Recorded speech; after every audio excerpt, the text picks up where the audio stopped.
Assalamualaikum warahmatullahi wabarakatuh. Halo semuanya. Perkenalkan, kami dari kelompok 5. Kami di sini menyelesaikan tugas proyek kami dengan mata kuliah kepemimpinan yang diampu oleh Ibu Tiur Malasari. Di sini kami beranggotakan Muhammad Fadli, Muhammad Reja, Nadila Ika Agustin Tumangger, Rahmadina, dan Safitri Mawaddah. Di sini, materi kami akan menjelaskan mengenai rahasia sukses kepemimpinan. Baiklah, materi pertama akan dibacakan oleh Muhammad Reja. Saya Muhammad Reja akan menjelaskan materi yang pertama ada materi pemimpin. Nah, pemimpin adalah inti dari manajemen. Ini berarti bahwa manajemen akan tercapai tujuannya jika ada pemimpin. Kepemimpinan hanya dapat dilaksanakan oleh seorang pemimpin. Seorang pemimpin adalah seseorang yang mempunyai keahlian memimpin, mempunyai kemampuan mempengaruhi pendirian atau pendapat orang atau sekelompok orang tanpa menanyakan alasan-alasannya. Dan seorang pemimpin adalah seorang yang aktif dalam membuat rencana-rencana, mengkoordinasi, melakukan percobaan, dan memimpin pekerjaan untuk mencapai tujuan bersama-sama. Materi kedua, saya akan menjelaskan mengenai tugas pemimpin menurut James Afstonen. Nah, yang pertama itu, pemimpin bekerja dengan orang lain. Nah, ini contohnya ini, dalam pekerjaan ini, saya mengambil contoh itu, setiap perusahaan yang mempunyai pemimpin pasti memerlukan orang lain untuk mengembangkan suatu pekerjaannya. Nah, yang kedua, tugas pemimpin itu adalah pemimpin adalah tanggung jawab dan mempertanggungjawabkan. Nah, contoh di sini itu seorang pemimpin itu harus ada rasa tanggung jawab apa yang dia ucapkan dan mempertanggungjawabkan. Nah, setelah yang dia ucapkan itu, misalnya ada suatu pemimpin yang ingin membuat pekerjaan, yang ingin membuat suatu pekerjaan dengan anggota-anggotanya, tetapi pekerjaan itu gagal dibuat. Nah, seorang pemimpin ini harus mempertanggungjawabkan pekerjaan itu karena kan keputusan dia. Yang ketiga itu ada pemimpin menyeimbangkan pencapaian tujuan dan prioritas. Nah, untuk pemimpin dalam contoh ini itu pemimpin itu harus seimbang gitu, harus kayak mana ya, harus memikirkan suatu gitu kan, memikirkan suatu yang benar-benar itu bisa dicapainya. Yang keempat itu pemimpin harus berpikir secara analitis dan konseptual. Nah, contoh di sini itu seorang pemimpin itu harus mempunyai pemikiran analitis. Sebelum melakukan pekerjaan, seorang pemimpin itu pasti menganalisis dulu. Setelah membuat analisis, barulah dia membuat konsep untuk melakukan pekerjaannya tersebut. Nah, yang kelima itu ada manajer adalah seorang mediator. Yang keenam ada pemimpin adalah politisi dan diplomat. Dan yang ketujuh adalah pemimpin membuat keputusan yang sulit. Ya, bagi saya itu seorang pemimpin itu sangat sulit membuat keputusan. Kenapa? Karena kan soalnya kalau keputusannya itu salah, dia akan mempertanggungjawabkan. Karena dia ada rasa tanggung jawab. Dan materi yang ketiga, saya akan menjelaskan mengenai peran pemimpin.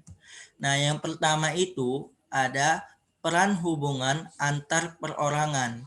Nah, dalam kasus ini, fungsinya sebagai pemimpin yang dicontoh yaitu pembangun tim, pelatih, direktur, atau mentor konsultasi dan mentor konsultasi. Yang peran yang kedua itu yaitu fungsi peran informal sebagai monitor. Nah, dalam ini contohnya itu dalam kasus ini fungsinya itu sebagai penyebar informasi dan juru bicara. Yang ketiga itu peran pembuat keputusan. Nah, dalam peran ini berfungsi sebagai yang pertama itu pengusaha, penanganan gangguan, sumber alokasi, dan negosiator. Mungkin materi itu saja yang dapat saya sampaikan. Jika ada kurang kata atau kurang materi atau kurang jelas, saya mohon maaf. Saya kembalikan kepada moderator. Terima kasih.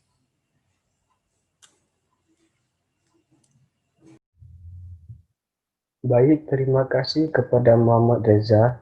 Selanjutnya kita masuk ke pemateri yang kedua, Nadila Ika Agustin Tumanggar. Kepada Nadila Ika Agustin Tumanggar, saya persilahkan dengan segala hormat.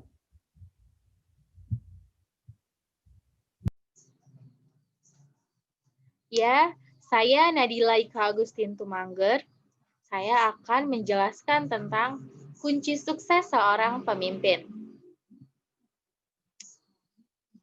1. Gagal adalah makanan pokok.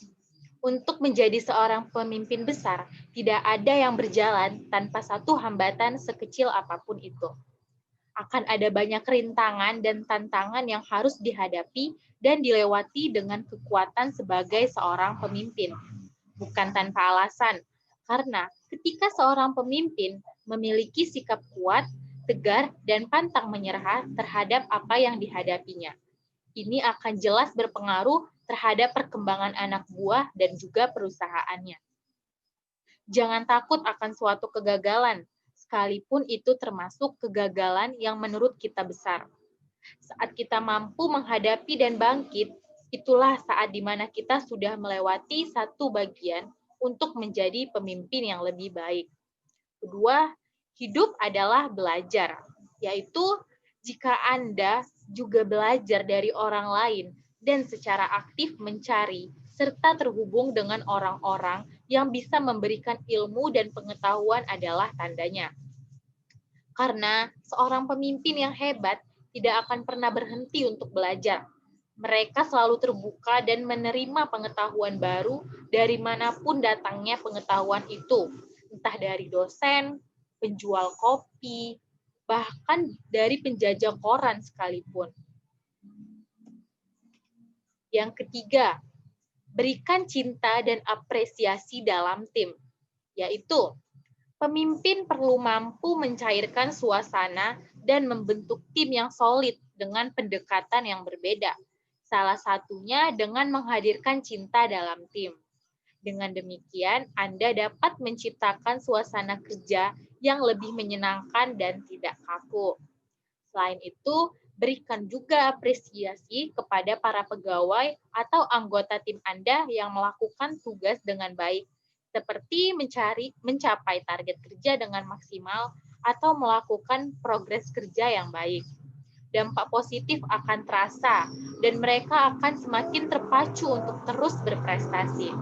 Keempat, mau mendengarkan nasihat dan mengakui kesalahan, yaitu seorang pemimpin selalu berjiwa besar, menerima kritik, dan selalu mengambil tanggung jawab atas semua keputusan yang dia ambil. Mereka tidak pernah mencari kambing hitam atau menyalahkan orang sekitarnya. Kelima, punya rasa percaya diri, yaitu rasa percaya diri sebenarnya bisa dibangun dan dilatih. Namun jika secara alamiah Anda memiliki kepercayaan diri tinggi, maka itu adalah tanda lain dari sifat kepemimpinan. Seorang pemimpin sangat menyadari kekuatan dan kelemahannya, serta tahu bagaimana cara mengubah kelemahan menjadi kekuatan. Keenam, berpikir out of the box. Banyak orang yang terjebak dalam ketakutan, sehingga mereka kesulitan untuk mencari ide-ide baru dan solusi pada saat mereka terjepit. Namun seorang pemimpin yang hebat dan besar selalu memiliki pandangan jauh ke depan dan memiliki pengetahuan yang luas, sehingga bisa diandalkan untuk memberikan solusi. Mereka kreatif, tidak berpikiran seperti orang kebanyakan, dan cenderung inovatif. Sekian penjelasan dari saya. Terima kasih.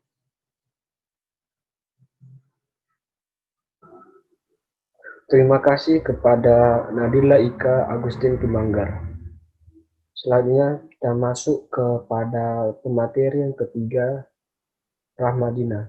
Kepada Rahmadina, saya persilakan dengan segala hormat.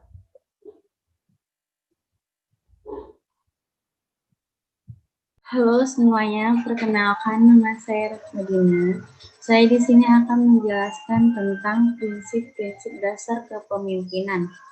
Prinsip merupakan suatu pusat atau sumber utama sistem pendukung kehidupan yang ditampilkan dengan 4 dimensi, seperti yang pertama keselamatan, kedua bimbingan, yang ketiga sikap yang bijaksana, dan yang keempat yaitu kekuatan.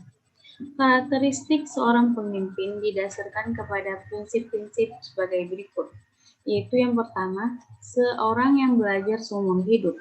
Itu maksudnya tidak hanya melalui pendidikan formal, tetapi juga di luar sekolah, mempunyai pengalaman yang baik maupun yang buruk sebagai sumber belajar. Yang kedua yaitu berorientasi pada pelayanan. Seorang pemimpin tidak dilayani, tetapi melayani, sebab prinsip pemimpin dengan prinsip melayani berdasarkan kasih sebagai tujuan utama. Yang ketiga yaitu membawa energi yang positif. Setiap orang mempunyai energi dan semangat. Menggunakan energi yang positif didasarkan pada keikhlasan dan keinginan mendukung kesuksesan orang lain. Mengubah visi menjadi kenyataan membutuhkan gairah. Gairah meningkatkan produktivitas dan memastikan komitmen karyawan terhadap visi yang Anda bagikan. Gairah lahir dari sesuatu yang sangat berarti bagi Anda. Ini bukan hobi secara umum atau sekedar sebuah minat. Sebaliknya, ini adalah inti dari Anda dan apa yang ingin Anda capai.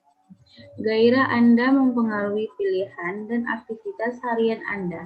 Apa yang Anda lakukan dan katakan akan berpusat pada gairah Anda.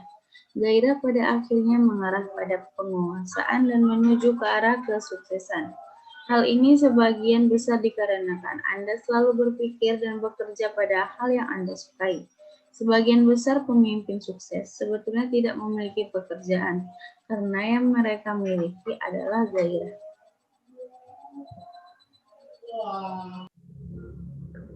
Terima kasih kepada Rahmadina.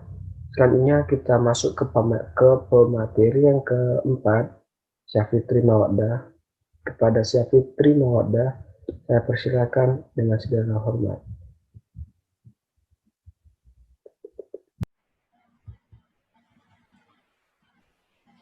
Menurut buku dalam filosofi manusia dan kepemimpinan yang ditinjau dari falsafah wayang, ada 4 syarat untuk menjadi seorang pemimpin besar.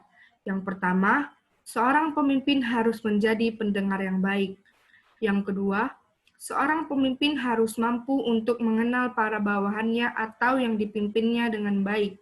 Yang ketiga, kepemimpinan punya banyak kesamaan dengan gunung es, di mana ada 2 unsur, yaitu yang pertama, berupa kemauan atau perbuatan yang berada di atas air atau permukaan itu, hanya ada sebesar 10% yang kelihatan. Yang kedua, berupa karakter atau keberadaan yang berada di bawah permukaan air, yaitu yang tidak kelihatan sebanyak 90%. Yang keempat, untuk menjadi pemimpin yang besar, maka yang harus dilakukan seorang pemimpin adalah melayani atau to serve, dan harus mempunyai 5 kebiasaan, yaitu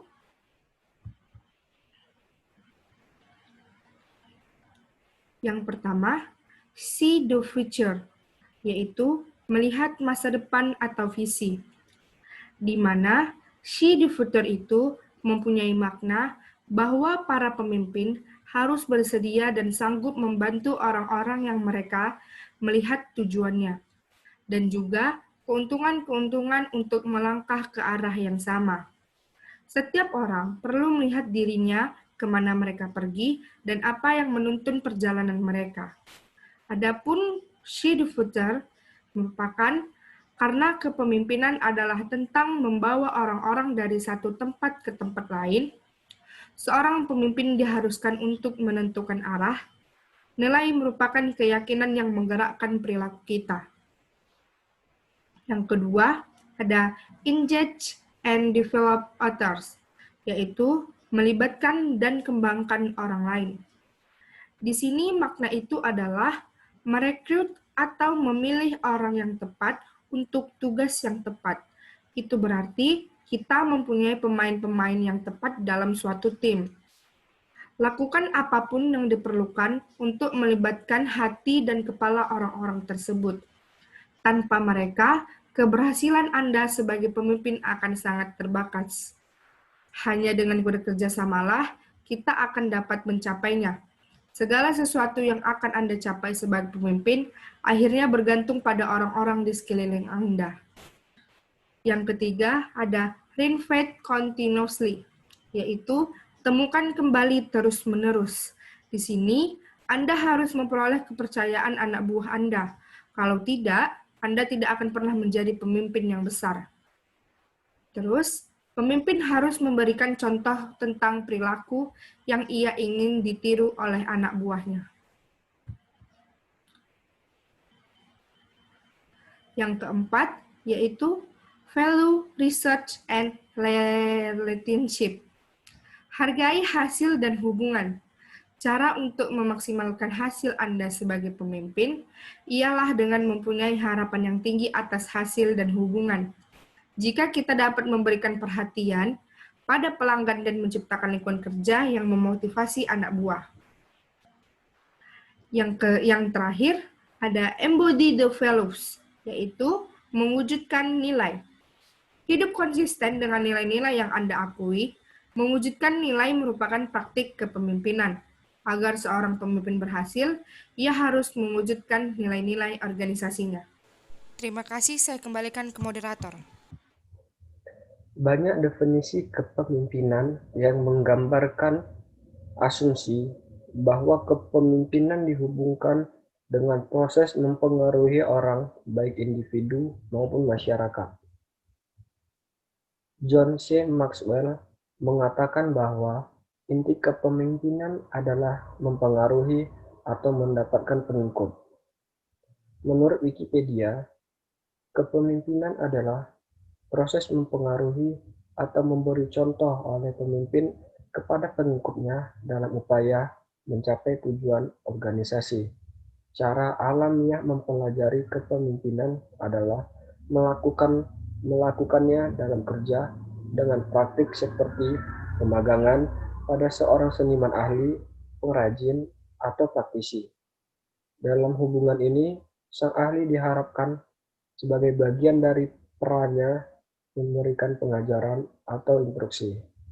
Warren Gendenis, seorang pelopor studi kepemimpinan kontemporer, mengatakan bahwa mitos kepemimpinan yang paling berbahaya adalah bahwa pemimpin dilahirkan, bahwa ada faktor genetik yang mempengaruhi untuk menjadi seorang pemimpin.